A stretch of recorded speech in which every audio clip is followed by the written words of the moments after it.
Hello and welcome to another episode of Industrial Amputation. Today we have with us an extremely talented musician. He's played with The Mission, Theater of Hate, Peter Murphy, Roger Daltrey, Hal Jorgensen, and Gary Newman, just to name a mere few. He's joining us to promote his new project, Seven Dials, with Chris Conley and Big Paul Ferguson. Their new album, A Crash Course in Catastrophe, drops April 4th through the record label Creation Youth. We'd like to give you a very warm welcome to Mark Gemini White. Welcome, Well, Mark. hello there. How you doing? Hello. Good to be here. How you doing, guys? Excellent, Great, excellent. great. Thank Absolutely you. honored to have you here, man. Very much so. Ah, it's a pleasure. It's a pleasure. And show 50, so thank you again for being here. That means a Yeah, lot. yeah. This is our 50th episode. Right Yeah, on. that's great. I had no idea that anniversary was going to be this show, so I feel honoured, that I get to celebrate 50. That's a good run, Yeah. I've Yeah, seen I you've sneak up had, on literally us. just found out this morning. yeah, I've seen that you've had some of my friends, like Raymond from Pig and Martin Atkins. It's good to see some fellow alumni on here. Yeah. Absolutely. Yeah. Very We've much been so. we've been very lucky with the guests we've been able to get on here. Yeah, It's yeah, been it's been a fantastic. blessing. Brilliant. Let's jump in. The band's name is derived from the 19th century when London's West End was notoriously known as Seven Dials, a notoriously dangerous place, disreputable place to venture upon after dark, excuse me. The darkness and danger of this area served as an inspiration of the sound of the new group. That's insanely profound. How did this landscape come upon the radar of the three of you? Um, yeah, we're all from England. We all live in America, ironically. I'm calling you from my home in Los Angeles. Hmm. Um, Chris, in Chicago area, and Big Paul, the drummer, it's kind of in the East Coast, Baltimore, New York area.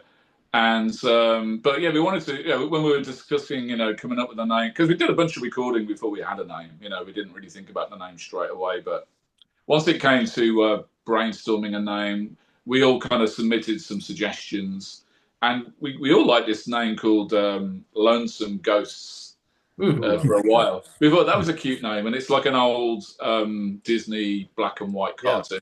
Yeah. One of my And we favorites, thought that's a actually. cool name, and Yeah. we were kind of telling people we were called that for a few weeks, and then I found out, oh no, shit, there's like a couple of bands on Bandcamp that have used that name already. Oh, Yeah.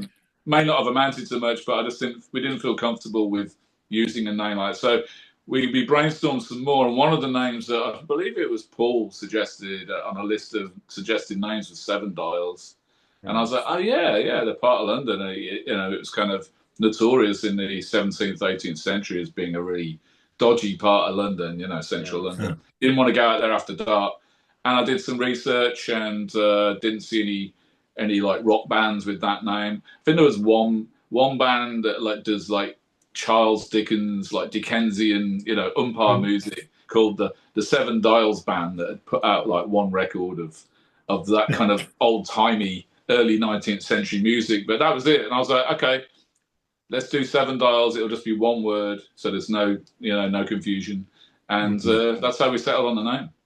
Right Oh, on. Cool. Maybe Lonesome Ghost can make a comeback as an album title. Yeah. Lonesome Ghost. Yeah, we were all really into that. We thought it was really Yeah, cute. that's a brilliant name. Cute name, That especially for a takes me noisy, a way noisy back. I band. grew up in Florida. Yeah, I grew Yeah, up in Florida, and that was like one of my favorite things. I was one of the weird, creepy kids back then. So, right. well, I'm still a weird, creepy kid, I guess. Well, this Aren't is we su- all? this is such a stellar album. There's always something so captivating and enthralling about Chris's vocals, and the intricacy of his lyrics just never disappoint. How did you, Chris, and Paul end up working together on this project? Well, I'd known Paul Ferguson a few years, obviously through his work with Killing Joke. I'd recorded. I was friends with Raven, Paul Raven, the one of the Killing Joke bass players who sadly passed away in 2007. But before he passed, we co-wrote an album together for a band called Mob Research, and that came out on Echo Zone, like a German label. yeah. And during the recording, sadly, Paul passed away. He had like a heart murmur, and he had like a heart Yeah. attack and stuff. You know, he liked to live large and burn the candle at both ends, and I guess it got the better of him, you know. So when Paul died, I sent Paul Ferguson, you know, a copy of the mob research, and it kind of kick-started like a, you know, a communication and a friendship. And then Paul and the Killing Joke guys were putting out a book, or Mont Chirard was putting out a book on Killing Joke, and he came up with the idea that each band member come up with like a solo song, I suppose, to put on a 7-inch vinyl that would go with the book, like a limited edition. And Paul, it was suggested to Paul that he collaborate with me on, you know, putting the music together for his track. So Paul sent me some demos, and we came up with a track called Fear, the Great Motivator. And, you know, he sent me like a drum track. It was basically drums and a vocal, spoken word vocal. And so I fleshed it out with like a bass line and some riffage and some keyboards, and I produced it for him. And it came out really, really well. So we were like, yeah, let's keep going, you know. So we started writing stuff together. And that led to us doing Paul's first solo album, which came out, I think, around 2018. Yeah. And it was like, you know, I co-wrote a lot of that with him, and I produced the album, like mixed it for him and stuff. And so, and he's one of my favorite drummers, you know, Killing Joker is one of my huge influences. Yeah. And then I started working with Chris Connolly through Primitive Race. We did a track or two together with Primitive Race, which was like an industrial collective, guys from, you know, various bands, Pop Will Eat Itself, Skinny Puppy, that kind of thing, and Chris Connolly. And so Chris and I collaborated on some stuff, and I ended up doing a cover of, do you remember that song, How Long's This Been Going On?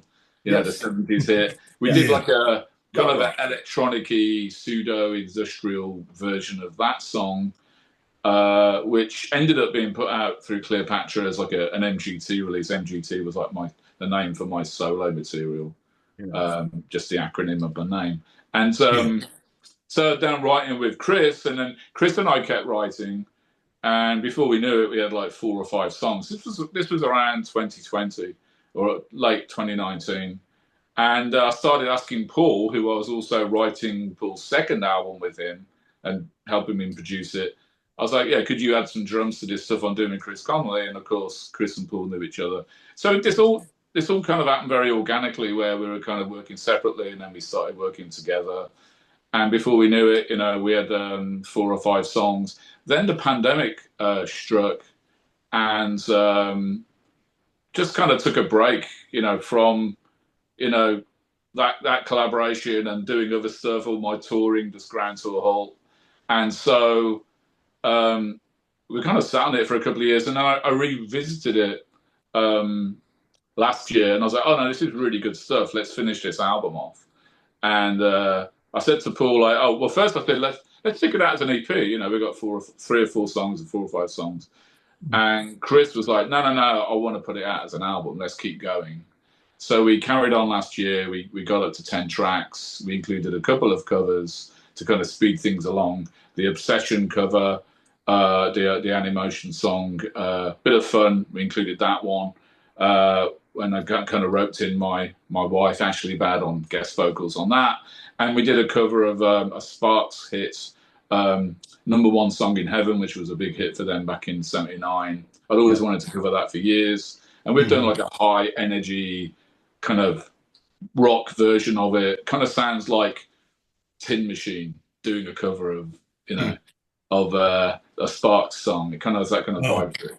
So so that's where we are. It was kind of a very organic collaboration on various projects, and eventually we just started focusing on this new thing. Well, you guys have freaking nailed it. It's an incredible album, and it's being released on Youth label, Creation Youth, with Alan McGee, dedicated, of course, to Geordie Walker and Mark Sherrar.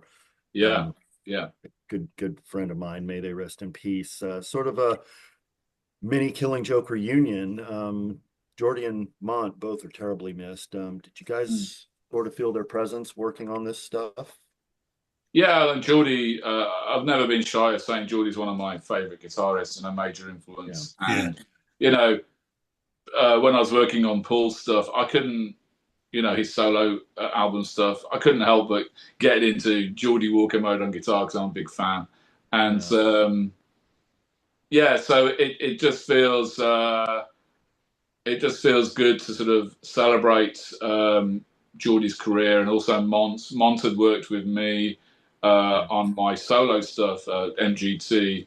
I put out an album, Volumes, and Mont created the videos for a couple of our singles, or three of our singles, I think, The Reaping and Every Little Dream, to name a couple. And then, Mont went on to produce videos for Big Paul Ferguson, stuff I was involved with, like reboots for his first solo album, Remote Viewing, and The Fear, great motivator song. He did a video for that. So, Mont's really felt really just part of the whole kind of collaboration with Paul for definite. And even though Mont's now gone, sadly taken from us very suddenly, Geordie again very suddenly, I still feel like their echoes are in this album. We're trying to sort of do them credit. Yeah, no, I haven't been able to pick up my copy of Twilight of the Mortals. Mont put a really long inscription in there for me. We've spent a lot of time talking back and forth through Facebook Messenger, and when he sent me that book, it had a beautiful, very personal inscription in it. And when I put up pictures of the book, I didn't put up the inscription. I was like, no, there's an inscription, but it's too personal. I'm not sharing that with anybody. But I've been able to pulling that book out since his passing. I need to do that at some point. Probably for anybody who's not aware, Twilight of the Mortals was a photo. I guess you can call it a coffee table photo book, and it's on the career of Killing Joke. It included some archival photos that Mont had taken back in the day, but a lot of new imagery, because Mont had gone on the road with the band and hung out with them, and hung out behind the scenes and was let into their inner sanctum. And he captured some very special moments with all of the members, especially Paul and Geordie, for example. And anybody who hasn't seen it, they really should see if they can track it down. Twilight of the Mortals, fantastic book. Yeah, it's an incredible book. It's a great journey through Killing Joke. See them in their personal lives as well as their artistic lives. It's a must-have for anybody that really likes Killing Joke, and that's I can't think of anybody I know that doesn't. But yeah, it's a wonderful book. So what do you hope that listeners are going to take away from indulging in this release? I don't know. Just there was no massive agenda. There was no intent to. It's just music. It's just music. Music that I came up with. I send stuff to Chris and say, "Hey, does this tickle your fancy? Are you inspired for a vocal on this?" Chris would always be because we're working long distance, and Chris would always be very positive, and he'd come back with these great vocals, stunning vocals for each track. And we never discussed, what direction are we going to be in? Or, are we going to be heavier? Are we going to be more industrial? Are we going to be more, dark wave? We never discussed any of that. I would just send him something that probably didn't sound like the last one, and he would come back with a great vocal. And then once it was clear it's going to be a song, this would be like my programmed drum beats, And then once we have a version where we're like, okay, this is going to get used, Chris has done a vocal on it, I'd then send it to Paul, and he would redo the drums and make it sound unique, because you stick Paul Ferguson on drums and you're going to get, an amazing time.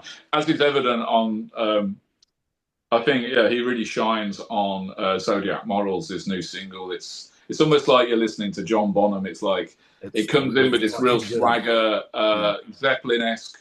I wanted it to have a Zeppelin-esque, flavor to it, It's massive. It really is.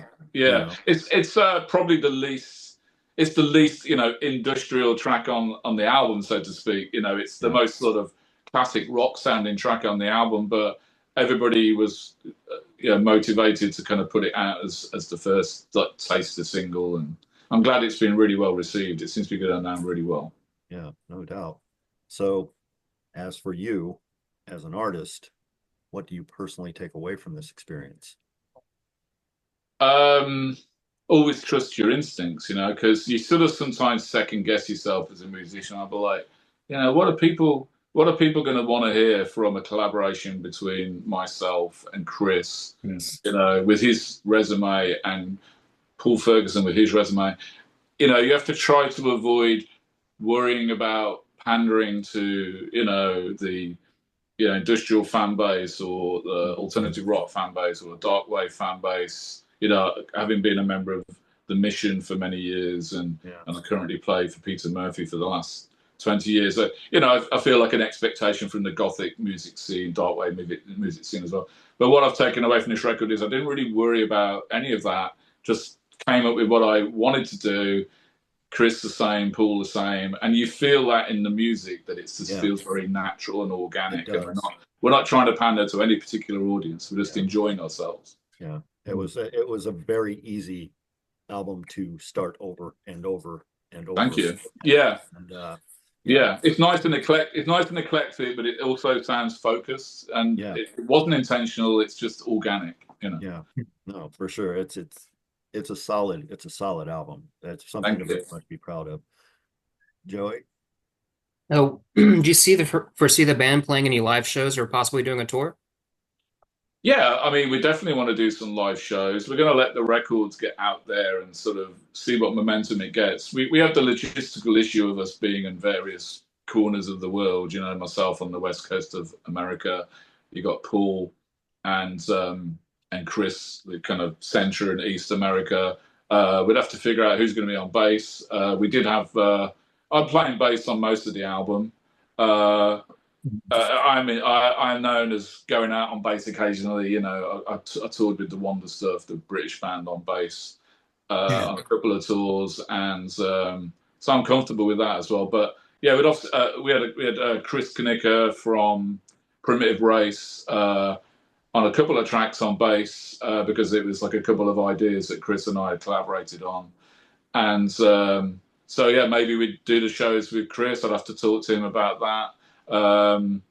But yeah, we're just going to suck it and see. But I am hoping that maybe in a few months' time, we can look at maybe, jumping on, some decent support slots, or maybe a nice little festival slot, Cold Waves or something like that. We'll see how it goes. Definitely hoping to play live. Well, hopefully there will be a Mechanismus next year. I know that we're getting ready to do the Mechanismus Festival in Seattle this year. Yeah. Hopefully there's one next year, and that'd be awesome. Yeah. Yeah. Anything like that, yeah. Anything like that, yeah, just logistically, we got to kind of figure out get in a room together and rehearse for a week. Obviously, it's the parts that we played on the record, so it's just a case of hashing it out in a rehearsal room. But it's still, it's going to cost money to get us all together and rehearse for a week. Hire someone out. I am absolutely positive that Martin Atkins would love to have a live set done at the museum. Yeah, Martin has been very supportive of the project, and I've been chatting with him. And I mean, I haven't discussed that specific thing, but that would be something that would be very cool. Yeah. Freaking A, man. Awesome. Yeah, let's see what happens.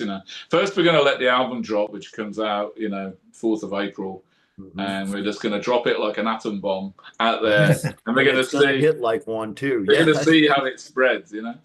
Yeah, it's absolutely going to hit like one. Yeah, Levi, we're going to release the Sparks. The Sparks. We got a video for the Sparks cover, and that's going to come out when the album comes out. And then we're going to follow that up with the Obsession cover, because Youth and Alan McGee. Alan, if anybody doesn't know, he's the guy that signed Oasis back in the day to his creation label. He discovered them, and he's a very cool, astute guy. And they're both very excited about this album, and they're really turned on by the Obsession cover. So that's going to come out as a single in a few months with its own video. And I wanted to show you something. Nice. Very cool. Yeah. I am a huge Sparks fan, and that song, you guys, holy shit, it is so good to hear that. I'm very much looking forward to seeing the video of it. Joey, were Yeah. you able to do something about that? Yeah, there's well, let me go into this question. Or well, it's not really a question, but I was gonna play a track. The new video for your single Zodiac Morals certainly captures the aesthetic you're aiming for with the band's influence and sound, and Yeah. everyone needs to check that out. We have a show exclusive, and will now be playing the track "Number One Song in Heaven" from the forthcoming Seven Dials album, A Crash Course in Catastrophe. Now, guys, please bear with me while I cue it up, and let me know that you can hear it once it starts playing.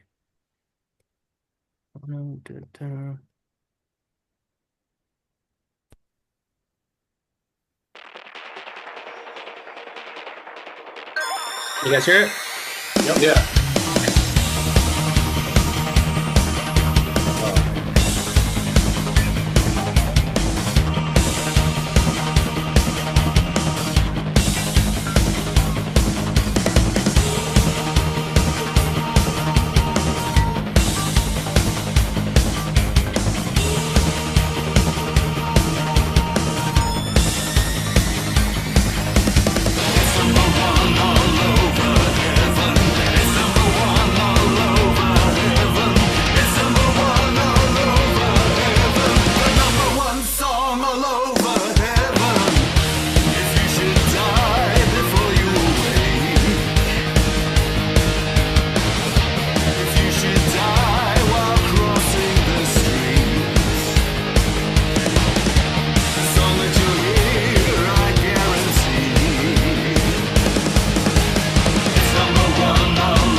Absolutely freaking stunning. That's just holy crap, Good. man. Amazing. Levi, what do you think? When Paul kicks in on I like it. It's got that that, touch, Chris Conley touch in it. yeah, it does. Yeah, it You does. know, And those guitars are freaking amazing. Yeah. I was so because I was not aware that track was going to be on there. I turned it on so that I could start, working on the show and everything. And that came out of my speakers, and I was like, oh my God. I couldn't believe. I mean, there's some. I did some searching, and like nobody had really covered it. You know, there's some like electronic bands that Yeah. done like these Yeah, it's an light, incredible song. lightweight, Genuinely. sleepy Yeah. version. I was like, no, no. I've always wanted to do that song, which is such a great song.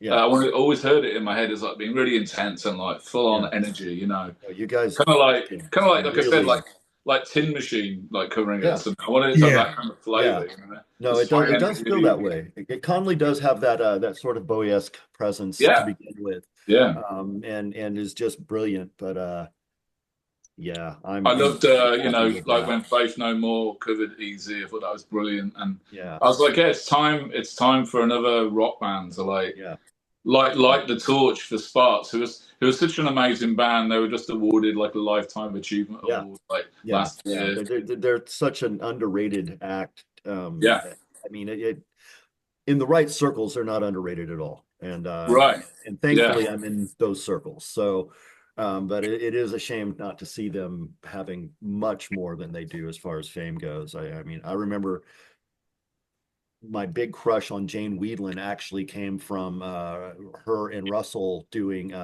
Cool Summer right. back in the 80s. And Yeah. yeah. So have you had the opportunity with the massive amount of talented people you've worked with over the years, had the chance to work with Ron or Russell?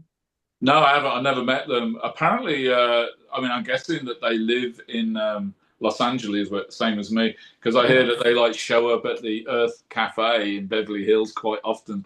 I've often been tempted to kind of wander down there and just see if I run Yeah, into them, right? you know. But that's like a fanboy thing, you know. Yep. They They, probably don't really want to have to talk to you people while know, they're I having their breakfast, I you know. think you've got a pretty good handshake opportunity now, though. Well, I yeah, I don't know. I don't know if they're gonna. I don't know if they're gonna like the that's what heavy-handed I want to know. I want to know the what their heavy-handed take approach on to this being is done. because it's so fucking good. Yeah, I can see you being able to swing this as a not a fanboy interaction. So Yeah, good luck with that. I hope that yeah, happens. yeah. Now, the Animotion classic Obsession just stomps. I see this bringing a lot of asses shaking to the dance floor. Who's bringing the dueling vocals to this with Chris? Yeah, so the guest vocalist on the Obsession cover is my better half, Ashley Bad, who is a New York latex fetish performer, now based in Los Angeles, living with me. And I've been working on some of Ashley's solo tracks over the last couple of years, Oh, wow. which came out on Cleopatra. And when I decided actually, I kind of got. I'd said to Ashley, we were watching Maxine, that movie that came out in the summer. Yeah, yeah. Well, yeah, a few months ago. I guess it was last summer.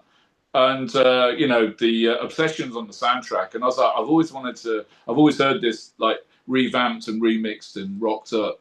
Yeah. And so I actually worked on a remix of the original using AI, where I could separate the vocals and Mhm. yeah, the synth line, and I kind of separated stuff, and I came up with a remix for Ashley. And then when we needed some more tracks for the Seven Dials, I was like, I should just remove all of the original tracking from the original Obsession, get Paul to redo the drums. I'll redo the synth lines. I'll obviously add my guitar. I'll play the bass, and Yeah. well, and so I kind of used the remix as the template for the version that you guys hear on the album, and got Chris to sing on it. And I said to him, I think I'm going to get Ashley to do the female vocal. She's right here with me, and it just seems like a no-brainer. Yeah. And it came out really, really well. You know, the Creation Youth guys, like Youth and Alan, they just loved it. Youth is famous for his remixes, and he's Yeah. done some real electronic dance floor remixes. He's done a couple of our Obsession cover, and I'm really looking forward to people hearing those. Oh, fuck, right on, man. Oh my Yeah, God. That's yeah. amazing. Hell yeah. So that was kind of an organic thing where it was like watching a movie and being reminded what a great song it was. I obviously wanted Yeah. to cover it for years and doing a remix for Ashley because she does DJing sometimes. And then I was like, oh, you know, I've got a vision now of how I would do it if I actually Yeah. re-recorded it. So it was So great. It was very organic. yeah, I was taking a little bit of a break from this when that one came on. So I'm standing in the kitchen working on a couple of quesadillas, and the song started, and I'm like, wait, this sounds like Animotion. Yeah. And then I was like, nah, probably not. Yeah. And then I'm like, wait, no, is it? I'm like, nah, probably not. And then that one part comes in, and I'm like, definitely, that's definitely Yeah. it. I came back over to the thing, and I'm looking, and I'm like, son of a bitch, it is. Yeah. Yeah, it's such a great song, you know. It's kind of a tongue-in-cheek, you know, it's more of a tongue-in-cheek cover. Yeah. Um, but it came out great, you know, and Yeah, I'm it really did. excited. We've shot a video for it. It's being edited as we speak. We're all going to be in the video, Oh, including right on. Ashley, and You're not we're gonna going to release get that Chris. thing. You're not gonna get Chris and Drag to do that part. Yeah. Next time. Next time. I think I Ashley's know he'd be easier game on the for eye. it. Yeah. Oh man. Oh, So that's that's funny. going to come out. Yeah, that's going to come out as a single after the album. So that'll be exciting. Oh, right on, man. That's cool. Levi, you got some questions? Yeah. Yeah, well, it seems like you've really been, had your work cut out, man. You identify with so many other artists, and that's what I like about it because I like to I like playing music, and the experience I've had has been rewarding, And when I see your resume, my God, Roger Daltrey, you know, I met John Entwistle in an elevator once, and Nice. he was just, I didn't know what to say, Yeah. He's like and he's the ultimate bass player, right? He's Yeah. like crazy. yeah, yeah. And it was like him and Eddie Van Halen, and they were Yeah. looking at the way I was dressed. I was dressed totally punk, Hawaiian shirt, fucking fucked up pants, Brilliant. and they laughed at me, and Yeah. and uh and I just look and then I always want I love Roger Daltrey's solo album. Yeah. Yeah. Yeah. Say It Ain't So, Joe, Yeah. Yeah. and my my taste in music has been very vast. I love, everything. And playing with Jordy was like playing in royalty, Yeah. you Yeah. know.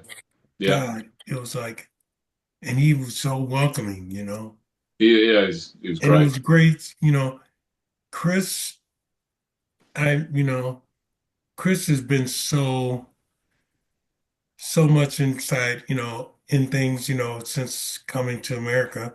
Yeah. And he's done a lot and playing with him, I always get a sense of intensity, you Yeah. know. Yeah. Yeah. So it's good to see that he's doing something with you. Yeah, I've And been a fan of Chris since obviously the Revolting Cocks days and yeah. his collaborations with Ministry. You know, very impressive. hmm And I loved the Led Into Gold stuff that they were doing with Paul hmm Barker. You know, Yeah. I like and I always wanted to, when I was in England and I became good friends with EMF guys. right? And so I would just like wander around certain, parts of London, and I always liked Massive Attack, and Yeah. Tricky, Well, yeah, you know.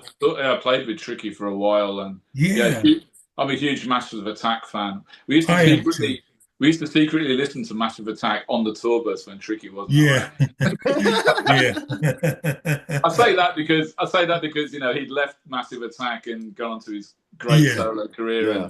and yeah, you know he yeah, didn't have much time for Massive Attack at this time. It was like late 90s, you know, Yeah. and yeah. so yeah, the Mezzanine album came out, and we were like listening I to it on know. the bus when Tricky wasn't around, and it was like, wow, this is like an Yeah, album. This is I an album, know. you know. Yeah. But we were That's kind of a listening great to it album. secretly, you know. We wouldn't play it when Tricky was around. Yeah, my friends, I came back from tour. My friends told me, they go, Levi, I know you played bass on this. And he played Massive Attack. Yeah. I was like, wow, this is a great album. I said, no, I didn't. Yeah. Yeah. I But didn't, that's a great compliment, mate. Right, You know what I mean? right. Yeah, If I somebody know. thinks that's you, you know? I know. I met Tricky briefly at an in-store when he had his album out in Minneapolis when I was down out there recording. And I just said, hi, how you doing? And his English is real thick. Yeah, he's from Bristol. They're same as Massive Yeah. Attack. They're all from Bristol. Yeah. Yeah. So it was like, you know, uh, it was very brief, but Yeah. I knew that, that's when I heard of Massive Attack. Mm. I was Mm. going to record and I was with recording for Halo Black, and I saw these set of albums, these set of cassette CDs that were they had Massive Attack, and I always thought that was a cool ass name, It is. you know. Yeah. Yeah. And when I listen to them, I go, wow, this is like, it's in between soul and just alternative. Yeah. It's like Nick Cave meets Sam Cooke. Oh wow. Yeah. Yeah. Tricky's influences. Like I got, I'd been in the Mission for a few years and recorded Yeah. a couple of albums with them, and then the Mission split up in the '90s. Yeah. And Hmm. so I was kicking around not doing anything. And then I got a phone call. I was living in London and I got a Hmm. phone call. This was in '98 saying, do you want to go audition for Tricky's band? He's after a Yeah. guitarist who could play like Anthrax. And I'm like, Yeah. what? Because I'd listened to, I had a copy of his first album, Maxinque. Yeah. And, yeah, it doesn't sound like Anthrax. It sounds like trip hop. And yeah, there's some Yeah. rock elements on there. Yeah. But uh, I was like, yeah, I'm not doing anything. I'll go and audition. And it turned out I got the gig, and it turned out that Oh, it's Scott. He'd done a new album in New York where Tricky was living. This was in '97, '98, and Scott Ian yeah. had played guitar on half the album. So there's all this like riffage going on. It's the Yeah. album Angels with Dirty Faces. Now Tricky's previous guitarist, I forget his name. He was like a French Yeah. jazz guy. Yeah. He'd gotten fired, and they wanted to bring somebody in who could like rock out. So Yeah. I did the audition. I got the gig. I think Tricky was impressed that I was from the Mission because he actually loves he loves like Susie and the Banshees and bands like that. Yeah. He'd even covered Susie and the Banshees on Mhm. one of his records, and I didn't know this. I was like, why are they going to hire me, a guy from the Mission? I just thought it was odd, but he loved that I brought that darkness flavor to his live band, and I could riff out, I could rock out because I'm an old metal punk kid. I grew up on Yeah. metal and punk in the '70s. So, and what I discovered with Tricky is he's got such eclectic taste. We went on to tour with Tool, which was a Yeah. surprising. They invited us to tour with Tool, and we were going to be touring with Jane's Addiction, but then the 9/11 happened and that got cancelled. But Tricky kind of aligned himself equally with like rock music as he did with dance music and hip hop and reggae and everything. The band was multiracial. You had me on Yeah. guitar. You had Perry Melius, black drummer from Aswad on drums. Uh, Uh, Wayne Noon's a black bass player. Playing uh, with those two was like Yeah. playing with Sly and Robbie. Definitely Yeah. my favorite rhythm section because no matter My they God, just come right. up with these amazing grooves, and we do a lot of jamming with Tricky. yeah. On stage, on gigs, we would just jam, Jam. and Yeah. I could just play anything over those guys. So they'd be doing this kind of real Yeah. dubby Rhythmic stuff. Yeah. inspired grooves, and Yeah. then I'd throw down this kind of eclectic, angular, Yeah. post punk guitar parts, and Yeah. then Tricky and Gareth, the keyboard player, would come up with some cool synth lines, and then Tricky would be Yeah. just Yeah. making up a rap on the spot. And people could feel this kind of natural, organic energy that was going on the gigs. It was brilliant. Yeah. Yeah. Tricky That's is awesome. is kind of like Motorhead in that you'll see Motorhead in very Yeah. particular collections of very particular types of music listeners, but there are so many different types of music Yeah, listeners that have it in their collection. you're right. Same You're with right. Tricky, Yeah, Yeah. man. You've got everybody heavy from metal heads that have Tricky and yeah, Motorhead in their thing. You've got Bat Cavers and ravers and stuff that would, and typically they're going to have Motorhead, and they will. and I do see Tricky in a lot of collections where I also see Motorhead. It's well, that's a funny comparison because Tricky himself is a Motorhead fan, and yeah, we Uh-huh.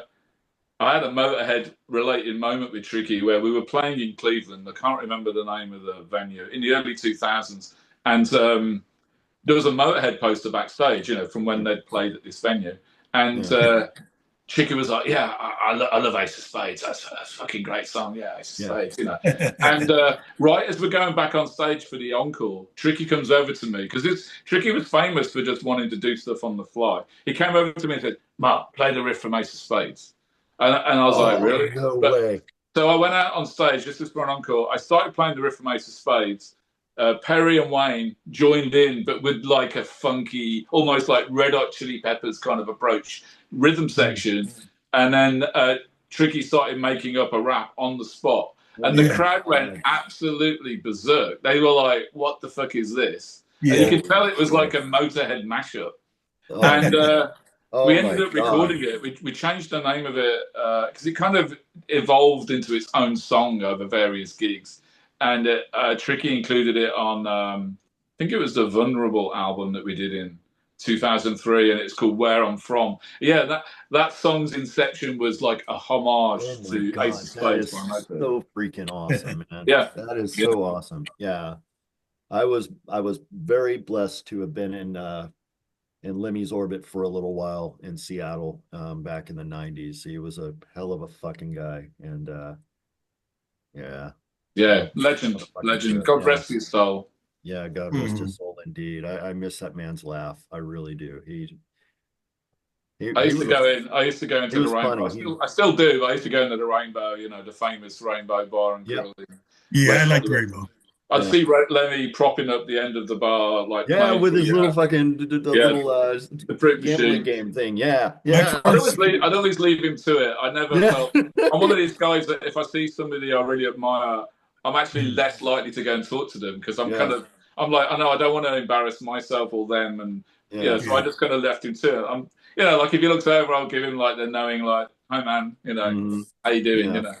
No, I Never met him really chatted with him, I which is a shame because I didn't know he was going to die, but we all die, don't we? yeah. Eventually. No, the first time I met him was actually backstage at the Kingdom for the Guns N' Roses Metallica Motorhead tour back way back. And some one of the promoters back there said, "Okay, well, you can do this, you can do that. But if you see Lemmy, if he comes up and talks to you, you can talk to him, but don't fucking start a conversation with Lemmy. Just stay the fuck away from Lemmy." And I'm like, Right, yeah. yeah, So when he walks by, I'm like, "Hey, fucking hardware," you yeah. know.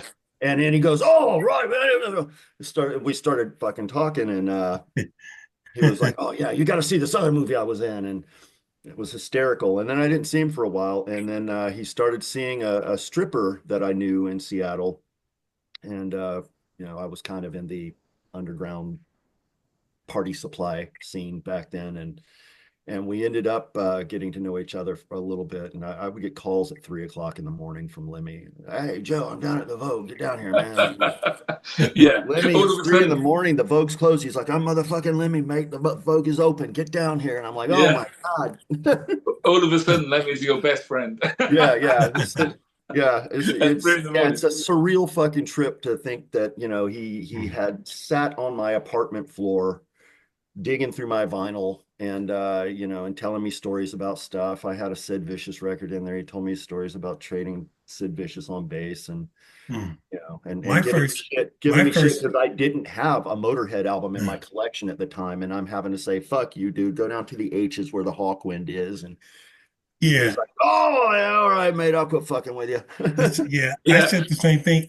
My first time I met Lemmy, I had to watch. It was the first time I was on a tour bus, and Jolly said, "Watch this tour bus. We can't. They can't lock their door." And in the neighborhood we were in, it was up there near the Aragon. We need someone to watch it for. So I went and I didn't get to see the Motorhead, but I had to watch their tour bus. So I'm on the bus and it's all nice and clean, and I'm thinking, wow, this is cool. Man, this is the shit. And so finally, all of a sudden, these guys run in from the Motorhead guys run in the bus. They go, "Hey, how you doing, bro? He's blah blah blah. Want a beer?" And I was like, "Yeah, you know." And Lemmy came in, and they were just like carrying on, you know. And I was just sitting there with a beer, and then I said, Do you still do you miss playing?" I didn't see you guys play, but I saw you. I had a Hawkwind album, and he was like, "Oh yeah, yeah." I said, "Yeah, man, I love Hawkwind." Yeah.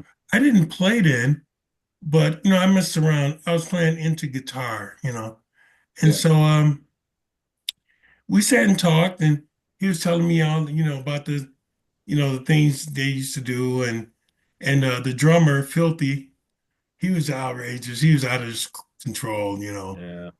And they would thank me profusely for watching their bus because they said the neighborhood was kind of spotty. And I go, oh yeah, they'd have taken everything off this fucking bus. You know, Yeah. if I was there to protect it. But the bus immediately turned into a camper trailer like thing, because they just trashed it. Oh my God. And so, I never did get to see Motorhead, but, you know, I got to hang out with them. Yeah. And that was my first experience with on the tour bus. Yeah. Motorhead were famous for being super loud, and Yeah. yeah, I saw them a few times, and I can attest that I would say that the loudest bands I've ever seen live were Motorhead #1, Killing Joke #2. Yeah. Oh No, yeah. that tracks. Yeah. Yeah. Motorhead was definitely fuck. Even at the Kingdome, Yeah. Seattle, back when there was a Kingdome, Hmm. it was ungodly loud, and it was so fucking awesome. Yeah, Uh, Yeah. I was like, I don't think we need to stay for Metallica or Guns N' Roses, but obviously we did, but yeah. but yeah, that was a hell of a show. I'm very, very glad I got to see that back then. But yeah, I miss Yeah. that guy.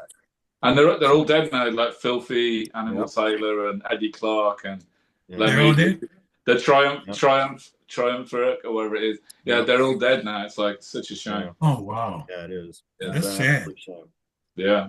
They left us an Damn. incredible library, though, of some very, Oh very yeah. fucking good music and some They'll very live. They'll cool, live very forever. good film What too. Yeah. That's what I love about music is that you'll live forever. Yeah. Yeah. Yeah. Yeah. Speaking of, you co-wrote and recorded the Pig album Gospel. Yeah. Is that? That's right. Yeah. Through my work with Primitive Race, I was introduced to Raymond Watts, and long story short, I ended up sending him some of my demos. He really liked them, and I ended up co-writing about 3/4 of the Gospel album, and obviously It's a recording great guitars and fucking stuff. album. Yeah, really proud of it. Yeah, Yeah. yeah, Yeah. really good album. And, Yeah, and Raymond's and a I've lovely jammed. guy too. I got up Yeah. with them and jammed on stage on that tour, which was great. Yeah. Damn, Mhm. right on, man. Wow. A lot of people see you as a goth guitarist due to your tenure in the Mission UK. You did 5 albums, Peter Murphy, 20 years. And you have a resume that's very eclectic with your tastes. And I'm sorry, excuse me, and your music as well. You listened to punk growing up, you metal in the late 70s, and then got into alternative music a little later on. What would you say were some of the bands that really resonated with you over the years? Yeah. Yeah, so I grew. I was a teenager in the late '70s, and as you know, in the UK, punk rock became like mainstream. Bands like the Sex Pistols and the Clash and Generation X and the Skids. They were like on mainstream radio in the UK. I was Yeah. like, a young impressionable teenager just getting Yeah. into guitar. So yeah, I loved the Pistols. I loved the Skids. Stuart Addison on guitar. Um, Bob Andrews in Generation X. I loved all that stuff, the Ruts. And so that was a really heavy influence for me early on. I was also, being a child of the Midlands, I grew up in the Birmingham. I was born in Birmingham, same hospital as Ozzy. And so I grew up on metal as well. I loved the bands like Sabbath and Deep Purple, and the new wave of British heavy metal was just starting to kick in the late '70s in England. So I was into Maiden, and Nazareth, maybe? uh, yeah, I thought Nazareth were cool. I was really into like Oh bands wow, like Nazareth. Angel Witch, Oh, Tigers and wow. Tang. I thought Scorpions were great. I mean, they weren't, you know, Yeah. they weren't new wave of British heavy metal, but they had the sound that kind of was Yeah. influencing the new I wave of freaking British heavy love the metal. Scorpions. Absolutely, yeah. Nazareth. So, Wow. amazing band live. So I was equally into like punk rock and metal at that Metal. time because as a teenager I didn't really distinguish. To me, it was all guitar driven rock and roll. It Yeah, all yeah. and Yeah. in the Midlands, it's almost like it's just a thing that you have to be into metal. I don't know what it is. Yeah, Sabbath are from I the love Midlands. Nazareth. Judas Priest are Yeah. from the Midlands. It's like it's just the way. I love Nazareth. I Yeah. Yeah, saw them great live. band. Yeah, They are so credible live. Yeah. yeah, God, And yeah. guitars. that's where you got your start when you started making music or playing music, Levi. You were guitar oriented Yeah, initially, I was into Michael Schenker. yeah. You Michael know. Schenker is one of my gods. Like Oh that yeah, I love. UFO were the first band I ever saw Yep. live. Yeah, I Mind used to blowing. play all the Yeah. solos from Lights Out. Yeah. Wow. Yeah. Yeah, If you can do the solos from Lights Out, then my hat off to you, yeah. sir. 'Cause In my they are in amazing. Yeah, my time, Electric Phase, I used to just put the record on and just learn the parts, play them, very cool. play it in front of my son when he was a Brilliant. little infant. He was a Yeah. little baby. And then I talked my sister into getting me a Flying V instead of a Gibson L6S. Nice. Flying V, and I loved it. You know, that was Mm, it, man. yeah. But you know, I I want to went, leave. you know, oh Oh, my Oh my nice. God. God, look at That's that. gorgeous. Oh my Holy God. shit, that's pretty. Wow. This is Yeah. uh this is a That's a Schecter. Schecter? Schecter? That is a Schecter. Oh my Yeah. God. Like Wow. I think it's a V1 they call it. It's beautiful. Yeah. Yeah. Really Yeah. That's sounds I used, amazing. Yeah. I used to use sectors. Jesus, Wow. that's Yeah, nice. I got an Wow. endorsement with Schecter, and I You actually got have an endorsement through them? I have an endorsement, and I'm Yeah. also fortunate enough to have my own I thought signature that was. model. Ooh. Wow. Oh, It's my Wow. dude. signature model, Schecter. Wow. Yeah, Yeah. Oh my God. Right it's on. got That's pretty. That is so the pretty. That's very Bixby opalescent. single Yeah. Duncans. It's a beautiful guitar. Yeah, so this is my MGT signature solo too. Yeah, Holy crap, Wow. man. Wow. yeah, Wow. Man. That is sweet. Okay, yeah. that leads us into our next question or our next segment. I have a lot of guitarist friends out there. Let's get a little nerdy for them if you don't mind. All right. What is your all-time, hands down favorite guitar? I'm gonna have to say, if I have to go to a desert island with just one guitar, and hopefully it's got power, it's probably gonna have to be a Les Paul. I don't know. I've just kind of been synonymous with Les Paul. Hence, my signature model is, I know a Les Paul variant. Yeah. So Les Paul's has resonated with me ever since I first got one in the early '90s. So that's probably my desert island guitar. But if you were like talking from a practical point of view, Mhm.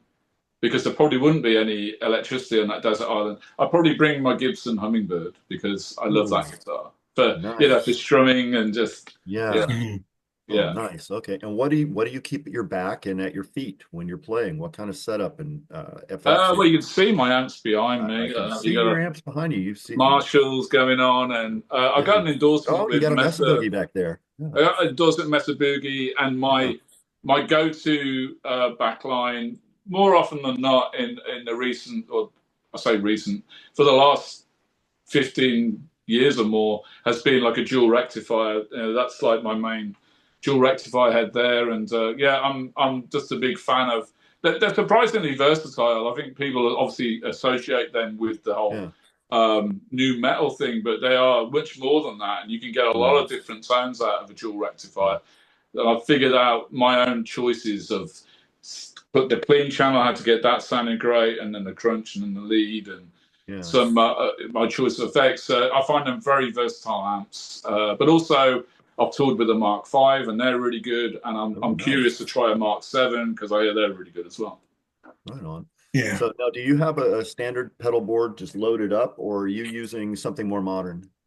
I'm kind of old school in there's a lot of folks using amp modelers and multi effects units, whereas I'm a little bit old school where I still feel comfortable rolling with a ridiculously sized board, which I call the USS Enterprise, and it's on the floor here, but it's going to be too much hassle to unplug it and lift it up. But Yeah. it's heavy as well, and I would say there's maybe like a dozen pedals on this board, so What's I'm your using favorite? compressors and delays, of course, and Nice. overdrives. I've got an Eventide H9, which I like for Ooh, various reverbs and special effects. I've yeah. got a wah on there.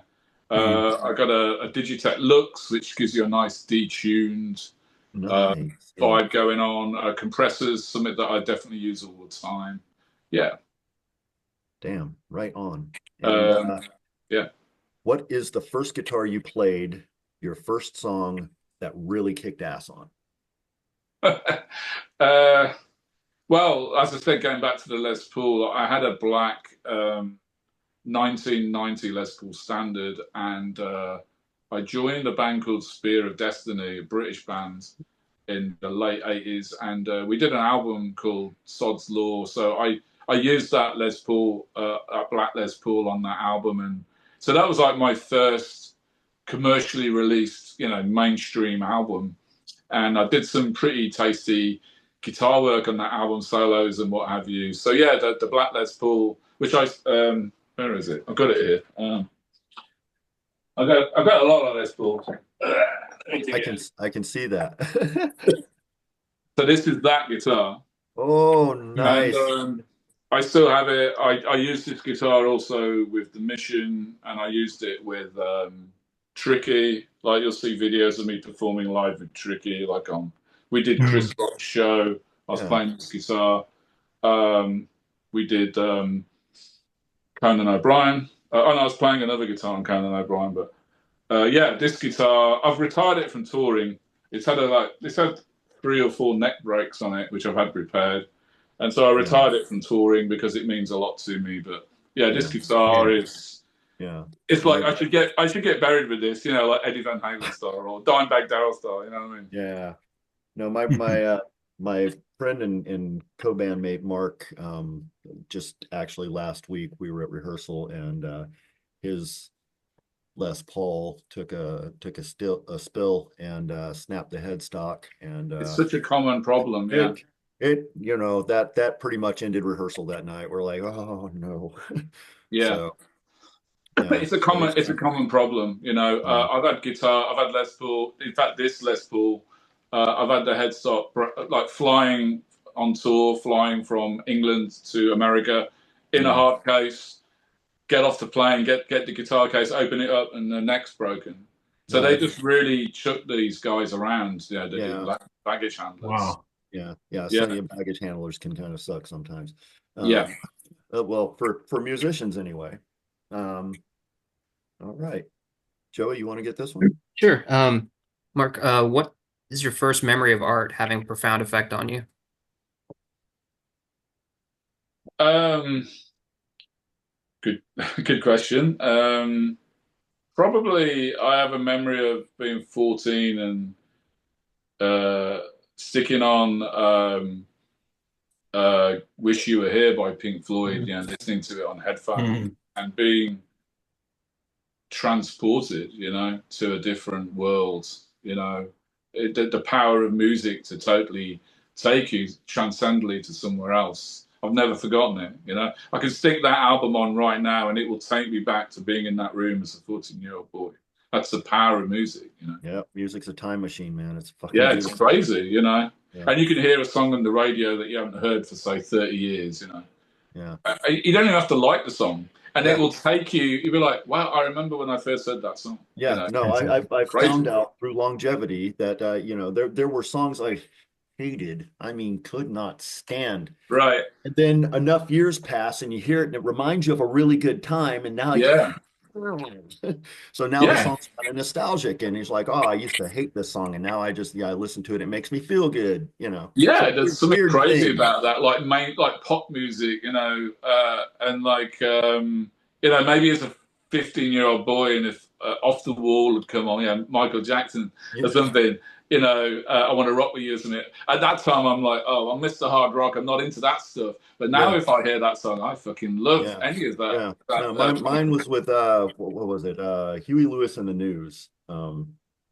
They were very overplayed. I was very much a backhaver, and I was like, oh fuck that song, and everything. But now it's Yeah. happy to be stuck with you, and I'm like, oh, it just brings back such good memories now, and I'm like, God damn it. I know, yeah. I think that means we're getting old, right, Joe? I think it does. I think it does, man. Oh my God. I'm like, Yeah. wait till Mumford and Sons does that to me. Oh my God. Yeah. I have found, and I think I'd like to think all of us would agree that as we get older, when you're young, you're kind of like this, right? I'm Yeah, into very, metal, very. I'm into punk. And then as Yeah, the years have passed, it's started to do this and this yeah, and this. And now I'm like, I'm open yeah. to everything. I just want to hear good Oh yeah, music. no, I've got vast wide taste in music, and I hate it when people are like, "Oh, that was such a horrible decade for music." I'm like, "No, you're looking in the right place. Every fucking decade's a beautiful decade for music. If you've spent any time looking, you're going to find something at any time in history Yeah, where things were just fucking awesome." And yeah. Yeah. I mean, some people are like, "Oh, the '70s disco, blah blah blah blah blah." I'm like, "'70s Nina Hagen? What are you fucking talking about?" And Yeah, I love when I hear like Sister Sledge or or yeah, Chic or any of those bands now on the Yeah. radio. yeah, Man, I love it. Yeah, I just love hearing that yeah, old disco stuff. Whereas I remember, yeah, of course, as a yeah. spotty teenager, I Spotty was little like into kid, I was punk like, rock and "Oh, metal, I and know." but now I love it. Now I love Yeah, it. yeah. Yeah, No, it's nice to embrace everything, and I do like that stuff I legitimately used to think I hated, I can listen to now and have a good time with. It's a beautiful thing. It's great how being around for a while works. yeah, definitely.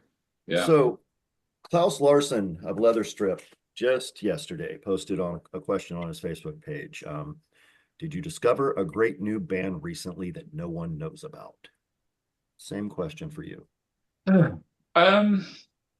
Yeah, new bands. I mean, I'm guilty of not trying hard enough to like seek out new bands. And it's not that I'm not interested, but Mhm. I've the way I'll find out about a new band now is stumbling across like a cool video on YouTube, or when Spotify starts kind of inserting suggestions in some of your playlists, Yeah. or album, so I'll discover bands that way. I mean, the last band that really resonated with me, and I wouldn't even call them a new band, is about the British band Idols, Mm. who have got this whole post-punk thing going on. But they've been going for at least a decade. And I Yeah. first came across them maybe, you know, 3 or 4 years ago, maybe, and I just love them. But yeah, I really don't go out to shows much, and so I'm a little bit sheltered in what's out there right now. There's a lot of cool electronic bands that are out there. You Yeah. know, I get exposed to a lot of the goth stuff, like bands like Drab Majesty sound cool, and a band called Rendezvous. I got a great energetic punk rock, Mm. post-punk vibe to them. So Rendezvous, I quite enjoy putting them on. But I find what I like about them and what I like about Trad Majesty is it's evocative of like I that love Trap Mass. 80s. Yeah, Yeah. it's evocative of that 80s sound. They're pulling Yeah. it off. They're just doing it well. Yeah. Um, and I don't care if that's original or not, Well, because Led Zeppelin weren't original. The no, Rolling LL Stones were Cool J not reference. original. You know what I mean? They were just taking the blues and like Yeah. recycling it, Yep. not even trying to cover it up much. And they're wearing their influences on their sleeve, and there's nothing wrong with a band wearing their influences on their sleeve Yeah. as long as they bring something to it. Yeah. Mm. Yeah. No doubt. So I was actually listening to the new Sevendials album when I saw that question from Klaus, and that was my answer for that question. Fantastic from start to finish. Mark, it's fitting so neatly alongside other powerhouse collaborations like Murder Inc., Acid Horse, Damage Manual. It's all a call to arms during a time of war. So very needed and so very appreciated. I just wanted to put that out there. This album is fucking intense, and you've done something really beautiful, man. Thank Something you, thank you. else Yeah, really beautiful. So you yeah, know, I mean, we ultimately do this music for ourselves. You know, it's yeah, always the Yeah. best. Like I was saying before, it's always best to do it for yourself and make mhm, yourself happy. But if anybody out there, you know, gets turned on by something that we've created, nothing means more to us that, you know, because yeah, it's like you're like a brother because you're like seeing what we see. You know what I mean? yeah, Yeah. yeah, So it means a lot to me when folks respond well to stuff that we're just doing for fun. You know. yeah. No, it is. You can feel it all over it. It's you guys click so damn well. It's amazing. That's So brilliant. Brilliant. and just a quick question for my personal interest. The mission tour for children. Were you part of the band at that time? No, the children tour that I mean, I'm going off the top of my head. That the That children was like album I think 88, was that was 87. 87, Uh, 88. Yeah. yeah, Something like that. 87 Yeah. was the children album and tour. Then they did the Carved in Sand album, which was 1990. Then Simon Hinkler, the original guitarist, walked out on the band, and then I joined. I replaced Simon in '92. So yeah, Oh, okay. the first time I made an appearance with the Mission was in '92, and we went on to do a bunch of touring, and then the Neverland album, and then the Blue album. But obviously, I've played a lot of that children's stuff. In fact, we did like. We did a farewell tour actually. We've broken up a few times over the. I've been in the Mission twice when they've broken up. Once was in '96, and then again they broke up. They reformed, and then we broke up again in Yeah. 2008. And what we did on the farewell tour was we did the band's first four albums in their entirety. Oh This wow. was back in 2008. We did it at Shepherd's Yeah. Bush Empire in London, and so the third night was the children album in its entirety. So I actually got to play the whole thing, and that was a lot of fun. Yeah. It's a great album. Yeah. Yeah, yeah, Actually, really my good. sister has my tour shirt from that show. It features arguably one of the mission's best songs, Tower of Strength, which Yes. owes more than a debt to, say, Led Zeppelin and Kashmir. It's got that whole Yeah. vibe, but it becomes its own thing. And that album was produced by John Paul Jones, so that's Yeah. ultimate rock royalty credentials on that album. Yeah. Yeah. What Sure an is. incredible time. What an incredible time. I'm so happy I was able to experience that stuff back then because yeah, that was quite a heyday going on. Yeah, I loved the mission like everybody else, and I got that gig. They advertised in the press, you know, that What? they wanted the guitar player. They put it in the press, like a bit like how remember when Smashing Pumpkins Yeah, yeah, yeah. advertised recently that they wanted a new guitarist. Send in your, your photo and Oh wow. your resume or whatever. And the Mission did that in 1992, and I was laughing about it, going, "Yeah, everybody and their sister's going to apply for that." The Mission had just been playing arenas and stuff in the Yeah. UK, Yeah. and my missus at the time, she said, "Oh, you'd be perfect for that band. You should apply for it. What's Yeah. it going to hurt?" So I sent in a photo, and I think it was a CD at the time, a CDR, Yeah. and I got a phone call. I got shortlisted, and I couldn't believe it. Yeah, Oh, so shit. always to any aspiring musicians out there, I tell you, just go for it. You got nothing to Yeah. lose, right? That's what my missus said. Like, just apply for it. You got nothing to lose. Yeah. Oh, And I Yeah. got the phone call, and I got auditioned, and I got the gig. So Wow. fucking brilliant, man. that was like my big break, I guess. Yeah. You know. Yeah. Yeah. Yeah. No, my That friend was a Stuart's damn gonna good very break. much enjoy this episode. It's one of his favorite bands of all time is The Mission. And Yeah, they're yeah. still going. We split up in 2008. Wayne, Hussey, the founder and frontman, he reformed with the original guitarist Simon in 2011, I think it was, and original bassist Craig Adams, and they're still going to this day. I think they're touring with Psychedelic Furs this summer in America. Oh, that's good because Wow. I need to see Richard again. Hers. Yeah. Great band. Yeah, great band. For sure. Yeah, I got to meet you. I got to meet Richard Butler, Yeah. Robert Butler. Right. They're really good. I like them. Yeah. Yeah, I love Psychedelic Furs. I know Wayne's a fan as well, so I'm sure he's excited about that tour. Yeah. Yeah. Oh my God, right? Oh man. Yeah. Yeah. Yeah, it was a And summer what in was it David Bowie said about yeah, Richard Butler? Is like, oh, he's sort of like me, but with a scratchier voice. Yeah. yeah. Yeah. Well, Yeah. it was in the Uh, summer in Chicago. Uh, the harmonica player Sugar Blue had just came in town, and I was with a local band, and and they had a studio in the house, and standing there was Richard Butler, Robert Butler, whatever. And I was like, wow, you're in the Furs, and he's like, yeah. I'm like, you know, yeah. and he's been hanging around in Chicago, and I was like, man, I'm a fan, believe it or not, And he was like, thank you, thank you. He's really a nice guy, Yeah. Brilliant. it's incredible, And at the time, I was playing the drummer at the place I was at. The drummer was playing wasn't at the rehearsal yet, so I started playing drums, and uh, um, I was into fucking Power Station. And I Oh, was like, cool. and Yeah. everyone was like, wow, they thought I was a drummer. And I had learned the songs of Power Station, and he came down the basement and he's like, you're a good drummer. I was like, no, I'm not a drummer. Yeah, I'm not a drummer. They were like, and then, he was cool. He hung around Chicago for a little while and but I wonder whatever happened with him.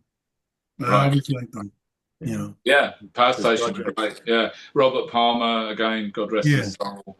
I Yeah. kind of, yeah, I think I said when we did the Sparks cover that we did, I think I said to Chris, I was like, yeah, go a little bit Robert Palmer on it, bring the vocal down an octave and deliver it in that kind of, you know, mhm, Oh, that vibe. And yeah, so yeah, always go a lot of time for Robert Palmer.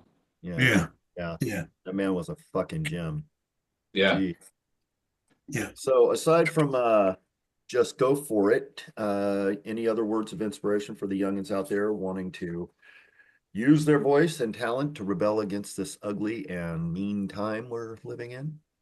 Yeah, it's a difficult time. I mean, I feel blessed that I got into music back in the Back '70s and then, '80s, yeah, and I can only imagine what an uphill struggle it must be for a young yeah, musical artist to try and get somewhere now. On the other hand, there is a certain beauty to you can record a whole song in your home studio and then you can upload. You can never leave your house. You can upload that mix to a distributor, say DistroKid. You can throw it on Interesting. Spotify and wherever, and mhm, and it can blow up. So there's Yeah. something DIY to be said about right now. But I Yes. yeah, do I must admit, I do kind of miss, having mainstream radio and MTV and yeah. music TV shows where a label would place you. I kind of miss that. I Yeah. do too. But I guess there are. I mean, one thing that's obviously going away is the ability to make money as a musician is just becoming Yeah, shrunker and shrunker unless Yes. you have a fluke and you blow up on TikTok or your Yes. music gets used on a movie or a commercial or yeah, something. But it's a very difficult time to make money as a musician. But in other ways, it's actually easier to get your music out there than ever before. It's crazy, Yes. you know. Excellent. yeah, It's a weird time, but yeah, with everything that's going on in America in specific right now and the world, yeah, it's a difficult time, and I think that's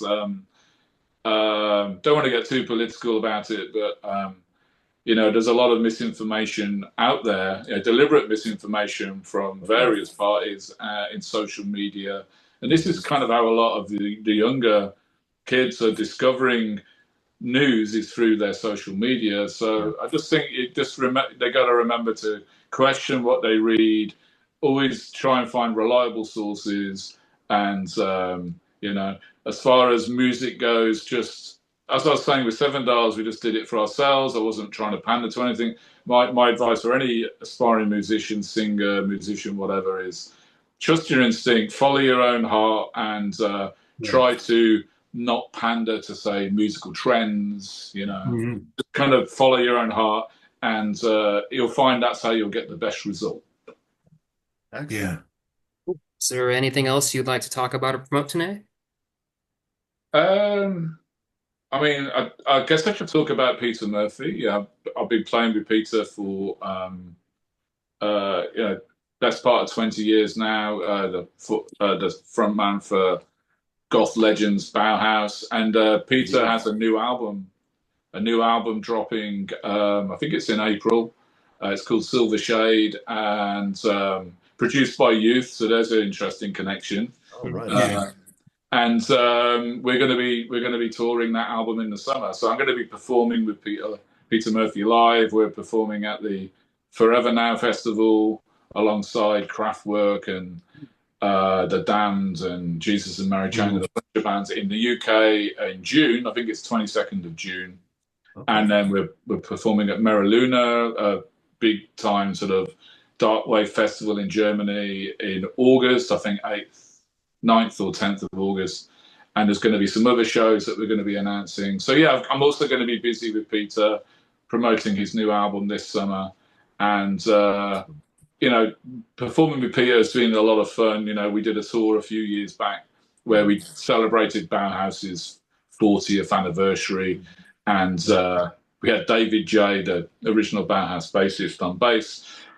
So it's part of Bauhaus, myself on guitar, Mark Yeah. Slutsky on drums, and performing a 100% Bauhaus set. And that was a crazy time because I grew up listening to Bauhaus and as Yeah. well. Yeah. Same. And that was Yeah. a lot of fun to play that stuff, play those songs, try and nail Danny Ash's iconic guitar parts. It Yeah, was right. a lot of fun.